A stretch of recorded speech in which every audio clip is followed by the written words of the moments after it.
Welcome, Aisa. Welcome, Pinal. Welcome, Lily, to the Thank you. company. To Thank this you so new much. Thank channel you. for around the world. You will meet during this time our partners from all over the world that we have. First, my name is Isa Al-Anati. I have been in the business for the last 32 years. I work for GlaxoSmithKline and was colleague with Aftab and Johnson & Johnson. And I am managing Lily. And Lily is the Leadership and Innovation Learning Institute. And as you can see, we have highlighted the innovations. And my colleague Binal Kamani, she will introduce herself later. She is the training executive. So basically, Lily Leadership and Innovation Learning Institute was established in Dubai in 2009. And we are a training entity focused on the train the government in specific and also the private sector in UAE, and we extended to Saudi Arabia as well. So we are doing soft skills training and some technical specific training for selective clients.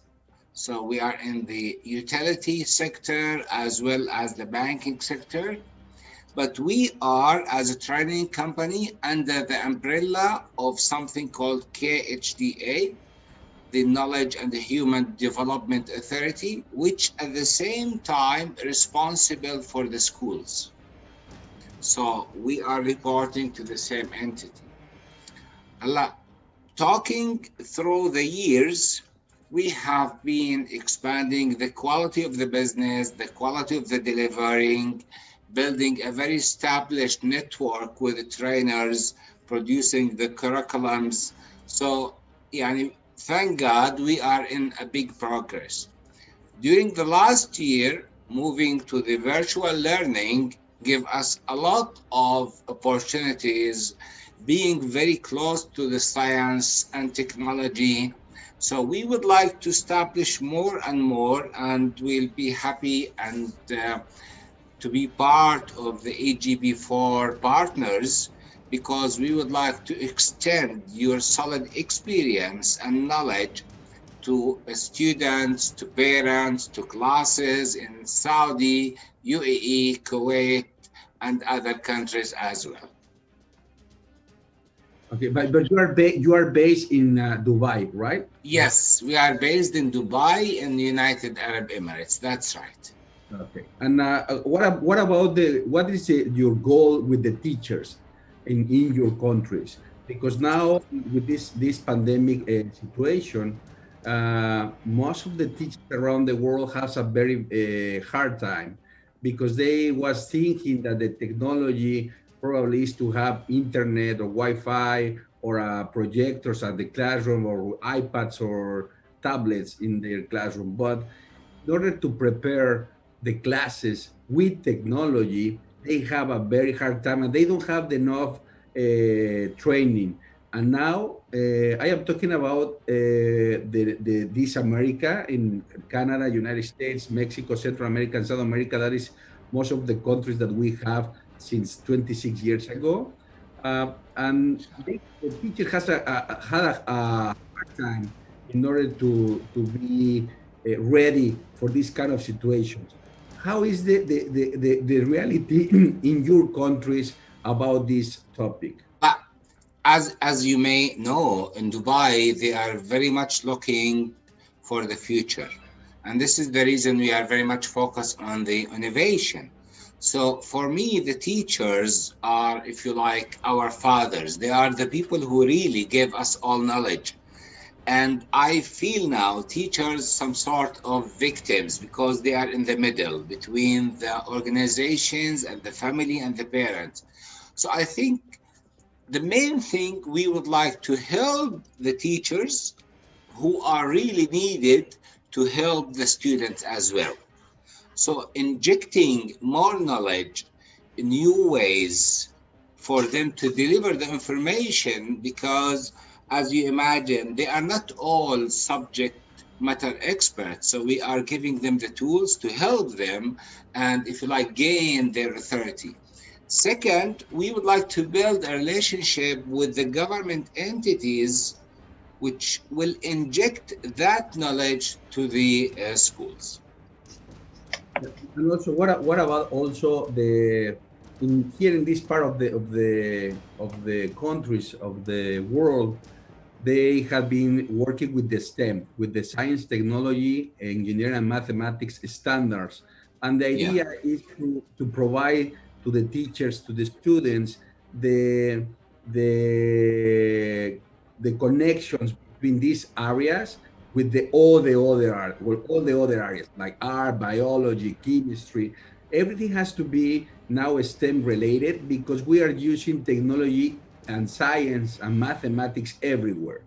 And since and I don't know about also about your countries, but in this area of the world, even United States and Canada, the students when they reach 18 years old or 17 years old, when they have to decide which career has to be, uh, they say always everything less mathematics and physics, you know. yeah, So that is a big problem because now the world, as you know, in order to I have partnership with software factories, and they already hire the good engineers, the programmers, the bad ones, and they still need more engineers and more people to do that yes, kind of job because there is not enough experience. Also, after the students go through the university and they get the degree for a computer engineer or programmer, they don't have the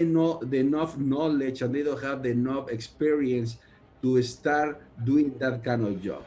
So the companies has to retrain again all the yeah, students. So in here in the States is happening that now the big companies they are setting up their own university training or training centers in order to get people even though from high school so they don't have or on another careers to merge this new path for the technology. What is yeah. tell us a little bit about what do you think of how is in your countries that situation? Thank you for the question. If you imagine Dubai, as you know, is a city from the country, and because of the nature of Dubai, and we have more than 200 nationalities. So, in fact, we have Indian schools, Pakistani schools, Iranian schools, okay, French, British, States, American based, Arabic based. So, if you like, we have all the world here. So STEM education is not far, but with your help, with the EGE4, we want to take that as a tool, okay? So everybody will gather themselves that this is what will unify us. So we are talking about really a systematic approach that successfully have been through the last 26 years. So guys, all of us agree in the future, we want to give those I will not say children, but the future. Okay, we want to give them the right science and the right technology and thinking in the engineering ways, in the math way, also in an edutainment. So we are talking about giving them the games, the playing, the space to think. I believe most of the fathers and mothers and parents these days they would love really something else than the rather education, the regular education, because everybody is sitting at home working the homework with the kids. So this will give the sign that your kid is enjoying doing this job. They are enjoying playing with this game. They are enjoying in doing this system. So we will help to be the intermediate who will connect your scientific approach, your genius services to the people in UAE. Okay, and you read. I'm glad to hear about that in Dubai. You have different nationalities. I mean, you have Yes, work, and that is very important because every country, as I know, they speak different languages and different yes, dialects too. The other day, I was talking with Aftab, and he told me that even in Pakistan, they have several dialects in yeah, country.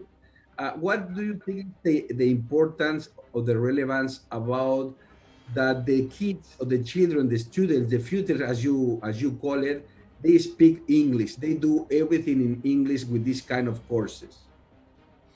I must say, as an Arabic person, my kids' English, I have to say, unfortunately, is maybe better than the Arabic. Okay, so because they talk to other nationalities, so the common, in fact, I must say, the common language to connect all these nationalities is the English. In terms of STEM education, I think for the kids, like to understand, now it's a changing time. This is what we need currently right now for all the kids because this is what the future holds. So I think for STEM education, it's just going to become that the kids or even the teachers, for the matter of fact, they'll be more optimum in productivity. They will have more creativity, more exploration. They will be more wise, more efficient in terms of the way they give the way the outcome, or it'll be result oriented. So I believe that STEM education is definitely having a lot in the future for us, Yeah. especially because if you see in COVID, like overnight things just changed, everything just became virtually, and it did take a lot of time. But I feel in future, if the kids now they learn something, they will be the new Steve Jobs, or Isaac Newton, or Shakuntala Devi. They could be the new ones, and that's what the aim is. Like even if you see that even the ruler of Dubai, His Highness Sheikh Mohammed, his vision, I would like to quote, is that we're building a new reality for our people, and we're looking for the future. We're looking for our children and to bring new model of development. And as Lily, I think if you contribute to his vision, it is something meaningful to all of us. And in most of the countries around the world, too, the Latin countries, even United States and other countries, the participation of the woman is was hard because most of the people think that is the engineering thing or the computer thing is just for man. Tell us a little bit about how do you think the future for this past new opportunities for the women too in your country. Well, I believe for women, now it's the modern era. People are changing. The mindsets are changing. Also, a lot of women have a backset is because their main core responsibility is of taking care of their family. But with work from home, or with the virtual assistants, and with technology being so advanced, I think women now are also coming up. They also want to participate, and if this kind of an environment where they can adapt to it, which is tech savvy, they definitely want to be they want to be involved, they want to come ahead. So I feel if there's a comfort, every woman nowadays want to reach somewhere. They and even their family backgrounds, they do encourage them to have something of their own. So I believe a lot of if the women are able to have their work life balance in terms of their family and work, definitely it's going to motivate them to be a part of this whole curriculum or this education. I don't know if it's already mentioned or not, but just a few days ago, UAE has become the fifth country to send its probe to Mars, and that Mars probe from UAE has entered the Mars orbit.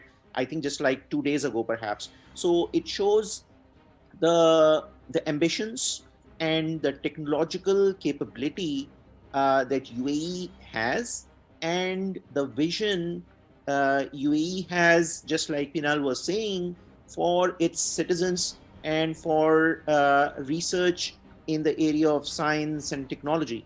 And this is therefore what we're talking about as far as EGB4 programs are concerned, is linking that from that kind of vision to the very grassroots in terms of small children in the in the schools, being able to see that they can also one day be those scientists who can do those kind of big achievements. So we are providing that bridge between the vision that the people of the Arab world have and Pakistan have in terms of achieving those kind of doing those kind of achievements, and how all of that is filtered down all the way to the every child in their population, so they can also do these things. Thank you so much. Nice to meet you and see Thank you. Thank you. you, sir. Thank you. Bye. Thank Thank you you so all. much. Thank you, Have Prinath. a good evening, Thank all. you. Bye.